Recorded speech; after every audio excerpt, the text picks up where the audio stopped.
আসসালামু আলাইকুম সুপ্রিয় দর্শক, সারাদিন রোজা রাখার পর সন্ধ্যায় যদি এক বাটি চিড়ার ডেজার্ট হয় তাহলে কেমন হয় বলুন তো? হ্যাঁ, খুবই ভালো হয়। আজকে আমি দেখাবো আপনাদের চিড়ার ডেজার্ট কিভাবে বানাবেন। এইখানে আমি প্রথমে 1 কাপ চিড়া কিছুটা পানি দিয়ে 2-3 বার কচলিয়ে ধুয়ে নেব এবং 5 মিনিটের জন্য আমি ভিজিয়ে রেখে দেব। ফিরে আসছি 5 মিনিট পর। দেখুন 5 মিনিট পর ফিরে এসে আমি এখানে সামান্য একটু লবণ দিয়ে দিচ্ছি। এবার আমি 5 থেকে 6 চা চামচের মতো দিয়ে দিচ্ছি মিষ্টি দই। এখন চিড়ার সাথে দইটা ভালোভাবে মিক্সড করে নিচ্ছি।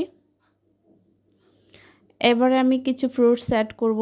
এখানে আমি নিয়ে নিলাম মিক্সড বাদাম, কিশমিশ, স্ট্রবেরি, খেজুর, কলা এবং বুন্দিয়া। একে একে সব কিছু আমি চিড়ার মধ্যে দিয়ে দিচ্ছি। এখানে আপনারা আপনাদের পছন্দ মতো ফ্রুটস দিতে পারেন। এটা খেতে খুবই মজা হয়।